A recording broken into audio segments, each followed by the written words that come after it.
আমরা নাগরিক কোয়ালিশন থেকে শুনেছি আপনারা কিছু প্রস্তাব করেছেন ফেব্রুয়ারিতে নির্বাচনের জন্য বলেছেন, তো ফেব্রুয়ারির মধ্যে নির্বাচন দিলে সংস্কার বা বিচার সেই বিষয়গুলো আপনারা কতটুকু আসলে দেখেছেন দেয়া সম্ভব কিনা, বিচার কতটুকু এগিয়ে নেওয়া যাবে? বিচারের জন্য দাবি আছে, কিন্তু আসলে বিচার এগিয়ে নেওয়ার ব্যাপারটা তো স্পেকুলেট করে আপনারা ওভাবে কতটুকু অ্যাকুরেটলি আপনি বলতে পারবেন? এক ধরনের স্পেকুলেশন সম্ভব। যদি একটু বলতেন যে আপনারা কীভাবে এই সিদ্ধান্তে পৌঁছলেন যে ফেব্রুয়ারি। আমি একটু বলি। প্রথমেই আমার দুইজন গুরুজন সম্মানিত রাজনীতিবিদ, ওনাদের সামনে বলছি, আমরা আসলে মানে আপনার রাজনীতির পার্সপেক্টিভ থেকে ওনারা রাজনীতির পার্সপেক্টিভ বলছেন, বাট আমরা আসলে নাগরিক বা নাগরিক সমাজ থেকে বা সিভিল সোসাইটি থেকে কনসার্ন যেগুলো সেগুলো নিয়ে আসলে কাজ করছি। দেখেন, আমার কথা মনে হয় একটা জিনিস আসলে সবার পরিষ্কার হওয়া উচিত। এই ডিসেম্বর অ্যান্ড জুন যেই জিনিসটা ছিল, এখন সেটা তো এপ্রিলে এসে ঠেকেছে। এটা আসলে কেন? আমার কাছে মনে হয় যে আমরা অনেকেই হয়তো ব্যাপারটা জানি, কিন্তু আসলে খোলাখুলিভাবে বলছি না। আমি আসলে একটু বলতে চাই, এবং আমার মনে হয় যত বেশি আমরা ট্রান্সপারেন্ট হব তত বেশি আসলে সলিউশনের দিকে যাব। দেখেন, আপনার খেয়াল আছে কি না, মাননীয় প্রধান উপদেষ্টা দায়িত্ব নেওয়ার পরে উনি একটা কথা বলেছিলেন, বোধহয় অগাস্টের পরে 2-3 মাসের মধ্যেই, যে উনি চান 16 থেকে ইলেকশনের ভোটার হওয়ার বয়স 16 বছর করার জন্য। আপনাদের খেয়াল আছে বোধহয়। এটা কিন্তু আসলে উনি বিলিভ করেন। হ্যাঁ, এবং আমার কাছে মনে হয় যে উনি আসলে একটা বড় ধরনের আমাদের এই যে জুলাই বিপ্লবটা হলো সেটারকে আমাদের তরুণ সমাজদের যারা আসলে রাস্তায় রক্ত দিয়েছে তাদের প্রতি এক ধরনের সম্মান বোধ থেকেই বলেছে। এবং আমরা কিন্তু সবাই অনেকেই আসলে এটাকে, যদিও অনেকে বলছিল 16 বছর কি একটু বেশি আর্লি কিনা নাকি, বাট এইটার কিন্তু এক ধরনের অ্যাকসেপ্টেন্স কিন্তু সোসাইটিতে ছিল। তারপরে কিন্তু ব্যাপারটা ওভাবে ডিসকাশন হয়নি।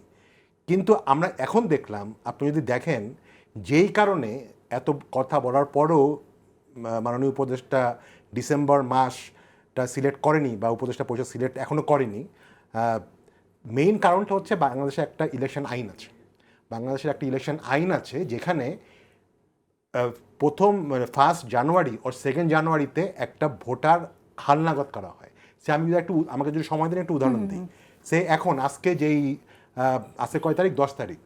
আজকে যার বয়স, যেই ছেলেটা বা মেয়েটার বয়স 18 বছর হলো, সে কিন্তু এখনই ভোটার হতে পারছে না। তাকে ভোটার হওয়ার জন্য, ভোটার তালিকায় তার নাম অন্তর্ভুক্ত করার জন্য জানুয়ারি 1, 2026 পর্যন্ত ওয়েট করতে লাগবে।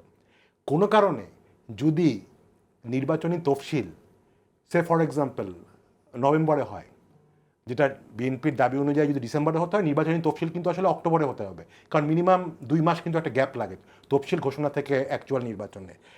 তাহলে কিন্তু এই ছেলেটা মেয়েটা যে আজকে আসলে 18 বছর হচ্ছে, সে ভোটার হতে পারবে না। এখন আমার ধারণা ডক্টর ইউনূস বা মাননীয় প্রধান উপদেষ্টা কিন্তু চায় যে এই যে একটা বড় অংশ ছিল যাদের বয়স আসলে 18 বছর হচ্ছে এই 2025-এ, এদের অনেকেই কিন্তু আসলে আমরা দেখেছি, আমরা তো আসলে টিভিতেও দেখেছি যে একেবারে বাচ্চা বাচ্চা ছেলে পেলে পুলিশের সাথে ফাইট করেছে, আহত হয়েছে, রক্ত দিয়েছে। ওনার মধ্যে একটা ব্যাপার আছে যে উনিও চাচ্ছে যে এদের একটা বড় অংশ যাতে আসলে ভোটার হয়, তারা যাতে নিজেদের এই নাগরিক অধিকারটা নিতে পারে। উনি কিন্তু চাচ্ছে, এবং আমার ধারণা ওনার এই চাওয়াটার সাথে নাগরিকরা তো অফকোর্স একমত, আমার ধারণা রাজনৈতিক দলগুলোও আসলে একমত হবে।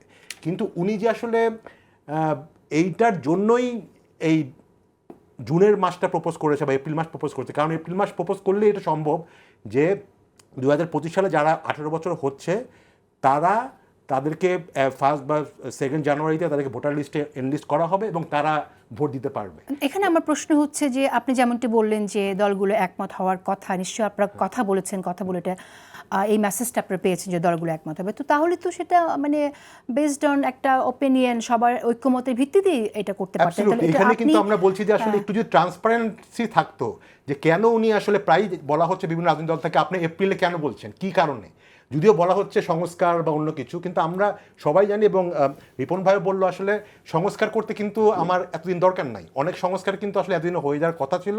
এবং যেই সকল সংস্কার এখনও যেটা মানে কনসেনসাস কমিশন, যেটা ঐক্যমত্য কমিশন কিন্তু যা করছে, ওনারাও কিন্তু প্ল্যান করছে যে জুলাই আগস্টের মধ্যে আসলে সংস্কারগুলো শেষ হয়ে যাবে। তাহলে আপনাদের একরকম অ্যাসাম্পশন যে তিনি যেহেতু বলেছেন 16 বছরে যারা আছেন তরুণ তরুণী তাদেরকেও ভোটাধিকার দেওয়ার জন্য, সেজন্য আপনারা এটা ধারণা করছেন, এবং ওইটা থেকে আমরা একটা সলিউশন নিয়ে এসেছি। সেটা যদি আমাকে একটু সময় দেন, সলিউশনটা হচ্ছে আমরা বলছি ঠিক আছে আমরা এই স্পিরিটটার সাথে একমত, আমরা কিন্তু সেটা ইনফ্যাক্ট ঈদের আগের দিন যে প্রধান উপদেষ্টা যে এপ্রিল ঘোষণা করলো তার আগেই কিন্তু আমরা বসেছিলাম। বসার পরে আমরা দেখলাম যে আমরা 3টা জিনিস আসলে আইডেন্টিফাই করেছিলাম। 3টা জায়গাতে আমরা আসলে মনে করি ইলেকশন ডেটটা 3টা জিনিসের উপর ভিত্তি করা উচিত। একটা হচ্ছে সংস্কার যাতে মোটামুটি পুরোভাবেই হয়, কোনোভাবে যাতে সংস্কারকে ছাড় দেওয়া না হয়। আর একটা হচ্ছে ভালো নির্বাচন হওয়া, সুস্থ ভালো নির্বাচন এবং হায়েস্ট টার্ন আউট যাতে থাকে। আরেকটা হচ্ছে যেটা আমরা বললাম তরুণ ভোটারদেরও যাতে এক ধরনের সুযোগ পায় ভোট দিতে। এই 3টা জায়গা থেকে আমরা প্রপোজ করেছি যে একটা কাট অফ ডেট ফিক্স করতে। সে ফর এক্সাম্পল October 31, এই বছরের October 31 পর্যন্ত যারা 18 বছর হবে তাদেরকে যাতে ভোটার লিস্টে আনা যায়। এটার জন্য কিন্তু শুধুমাত্র একটা অধ্যাদেশ তৈরি করাই যথেষ্ট। এবং আমাদের জানা মতে ইলেকশন কমিশন থেকে একটা প্রপোজাল কিন্তু ল মিনিস্ট্রিতে গেছে যাতে এরকম একটা অধ্যাদেশ হয়। যদি এই অধ্যাদেশটা হয়, অধ্যাদেশটা কালকে হতে পারে চলে, যে 31 অক্টোবর বা 30 অক্টোবর 2025 যারা 18 বছর হয়েছে তারা সবাই ভোটার লিস্টে হতে পারবে। তাহলে কিন্তু আসলে এই আমরা ডিসেম্বর বলি বা জানুয়ারি বলি বা ফেব্রুয়ারি বলি বড় সমস্যা না। ওই পার্সপেক্টিভে আমাদের মনে হয়েছে যে আপনি একটু বললেন যে এই অধ্যাদেশটা করা হয় এবং ইন দ্য মিন টাইম অন্যান্য কাজগুলো করা হয়, তাহলে আমরা দেখেছি যে ফেব্রুয়ারি 1 থেকে 2nd উইক, হয়তো ফার্স্ট উইকে, কারণ 15 তারিখে বোধহয় রোজা শুরু হয়ে যাচ্ছে, 1 থেকে 7 তারিখের মধ্যে যে কোনো একটা সময় কিন্তু ইলেকশন যদি হয় সম্ভব বলে আপনি তাহলে মনে আসলে সব করছেন। কিন্তু জিনিসই আসলে দলগুলো কনসেনসাস আসবে কিনা, এই প্রশ্নে সবাই ঐক্যমতে পৌঁছবে কিনা